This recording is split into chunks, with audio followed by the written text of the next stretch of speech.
Bring it in, gentlemen. Make sure you give me a good, clean fight. Watch the rabbit punches, watch the kidney punches, and give me a good, clean fight. Good luck.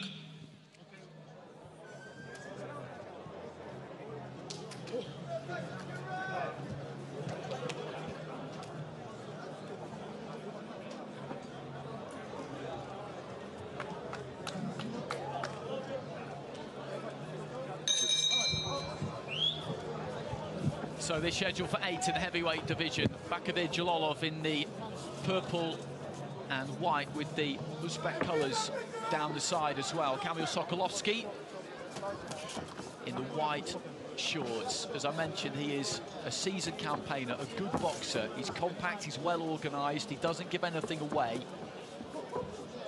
There is a lot to recommend him, but he's in with somebody who, as I said, as an amateur, has done it all. Looking for the long left hand there, Jalolov. He's got that wide stance, and he keeps things fairly simple, just pawing with that jab hand, and then looking to send the left straight through the middle. We spoke to him during the week, and he said that he needs rounds at this stage of his career. A lot of the last 2 years has been focused on the 3-round format in amateur boxing, and he feels he needs to get the rounds in. That's really what they want from Sokolovsky here tonight. He won't be giving any quarter, don't worry about that, but they feel Sokolovsky could be the man for that particular job. And actually, if you look at his record, Jalolov, if you wanted to try and pick something out, it would be the fact that his last defeat came in WSB back in early 2018 over the 5-round format.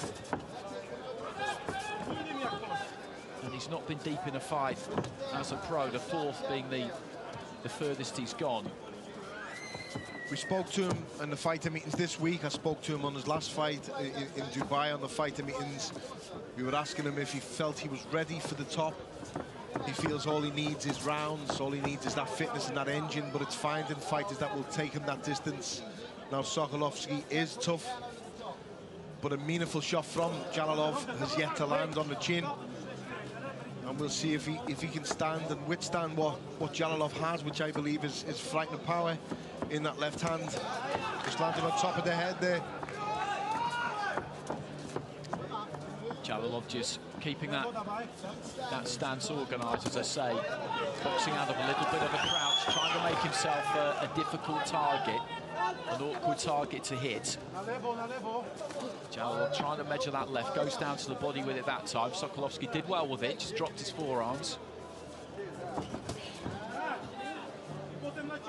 He became pretty much unbeatable over that 3-round format. He didn't lose between the quarterfinals of the World Championships in 2017 and didn't lose at all, actually, again after that. That's a good shot for Jalolov to throw. If he throws it to the body, Sokolovsky is ducking down really low whenever Jalolov fires.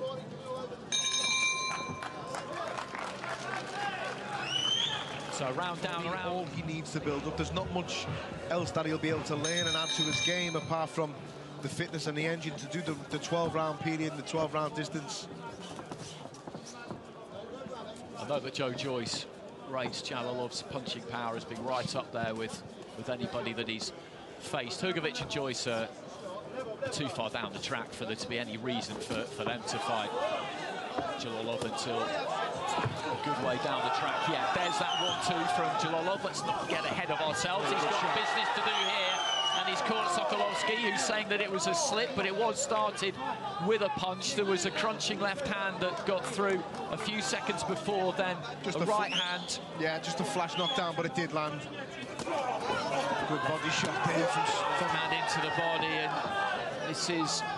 this is tough work for the Pole, reaching for the left there. Jalolov didn't quite manage to find the target with that one. People seem to forget, and he's misleading because of the size of him, but how fluid he moves. Jalolov, how good he is on his feet. Just pushes out of range, in and out of range. He glides around the ring, he conserves energy, he doesn't waste much, and he certainly doesn't waste shots. he's got that real Uzbek style. When you watch Uzbek fighters, Kazakhs too, you see a lot of southpaws, and they're great at just getting the feet in, throwing combinations, pulling the feet back out. You hardly ever see their feet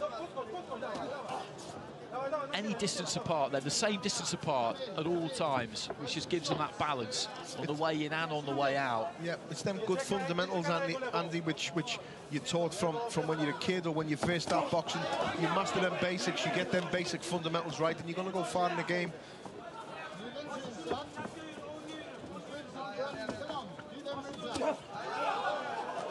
Taken on the gloves there by Sokolovsky, who's still looking to try and move forward here. He knows that probably the safest place for him, other than being completely out of range, is right up close. All the way in or all the way out, and he's probably okay. If he gets caught in that middle distance on the way in, then he's got a big problem. Yeah, he walked right into a stiff jab there from Jalolov as he tried to lunge in, Sokolovsky. Inside on Jalolov may be safe, but you've got to do the work to get there. It's not as easy as it looks getting inside on Jalolov with those long arms and the power that he possesses. Left to the body there as he was on the way in. And Sokolovsky's in trouble there. He's grimacing as he looks to the corner, and that was just what you described. He was moving in, trying to get into that safer kind of real estate, and just got hit to the body hard, and down he went. But typical of him, there was not a thought in his head of staying down. Final few seconds of round two. Good solid left hand again there from Jalolov. Got the range right on that one. Through the uppercut. And he sunks into some... So the bell goes. And that was pretty torrid, that second round for Sokolovsky, but credit to him, he comes out firing here. I think he realises he needs to try and put Jalolov on the back foot, that there's no real future in expecting to be able to tuck up and see his way through for the remaining 6 rounds, and he's decided to roll the dice here, hasn't he? Why not? Decided to really have a go, see if he can achieve the seemingly impossible. People talk about going out on your shield, and this is high courage here from Kamil Sokolovsky, because he's thrown plenty of punches at the start of the 3rd round in an effort maybe just to keep Jalolov off him and give him something to think about. Good right hand there from Sokolovsky. This is why he's liked so much, Sokolovsky. It's why people are fond of him, especially in Britain, because he comes and he has a right good go. He's tough as Zenit and he's tough as all boots, and he will fight non-stop till the end. These body shots from Jalolov are just spiteful. He's generating a lot of power in him. From distance also, he doesn't have to be in close to land to the body. Just moving around the outside of the ring for a spell there, Jalolov. I think he's quite keen for Sokolovsky to continue in the same vein and come forward and look to time him with that left hand, that kind of long left uppercut on the way in. Sokolovsky not playing that game at the moment. He put plenty into that first 30 seconds of the round. And it maybe has just made Jalolov a little bit cautious. Or a little bit more cautious than he's been up to this point. Nice 1-2 again. You can hear and feel the thud as it lands on the target of Sokolovsky. Really tough man. Looking for a single left there, Jalolov. When he throws that southpaw 1-2 straight down the pipe, there's that left hand into the body. Sokolovsky took that one well.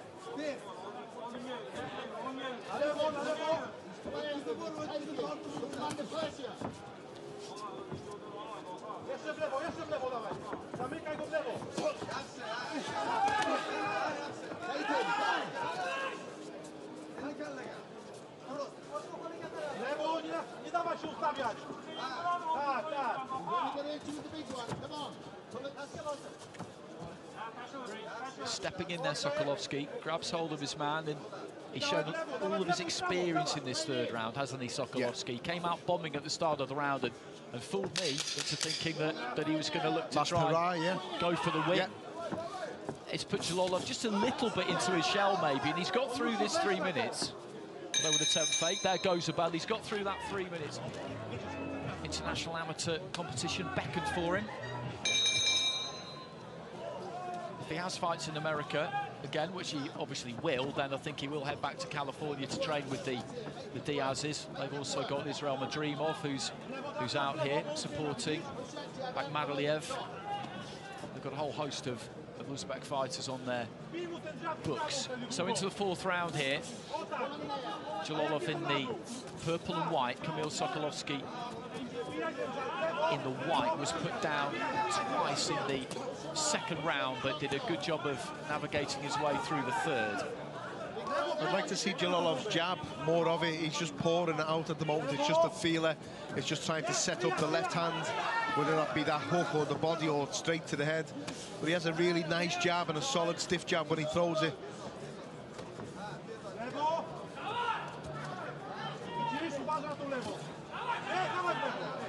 The left hand of Jalolov, even if he misses, he's still in a position to throw.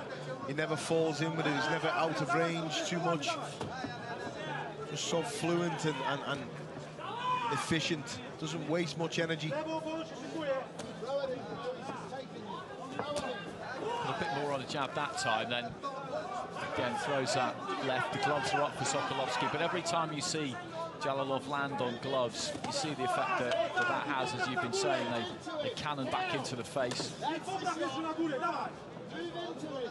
Sokolovsky reaching for his right hand there, midway through round 4. Good left hand. Terrell Wright lasted 4 rounds against Jalolov in the Uzbek's third fight before calling it a day. So if Sokolovsky can take him into the 5th, then that will be the deepest anyone has managed to take him.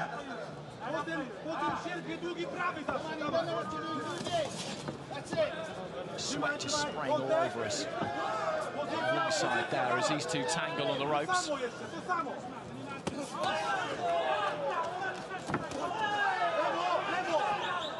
Good crisp 1-2, but Sokolovsky took it, puffed out his cheeks.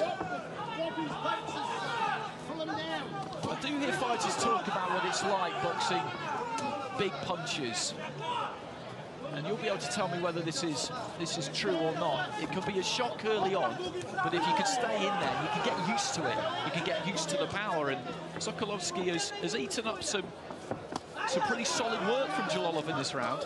Yeah, but I think in this type of fight, you're right in what you're saying. In this type of fight, however, I feel he's being systematically broke down round by round, as you can see, and it's just a constant, steady stream of punches coming through. What a headful.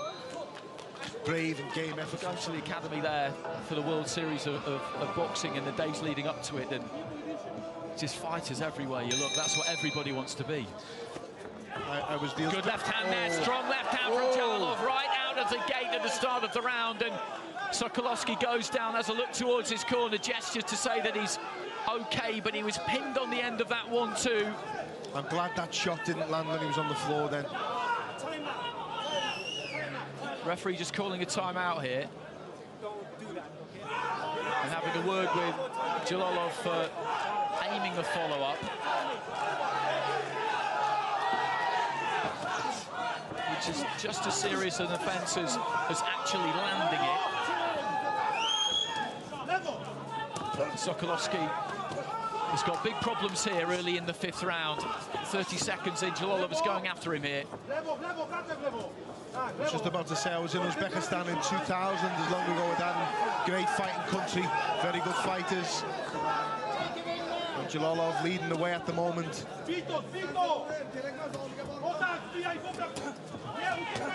Just trying to tuck up here, Sokolovsky. Big puffing out of the cheeks there as Jalolov just tries to force that left hand through. A lot of bruising on the right cheek of Sokolovsky as well.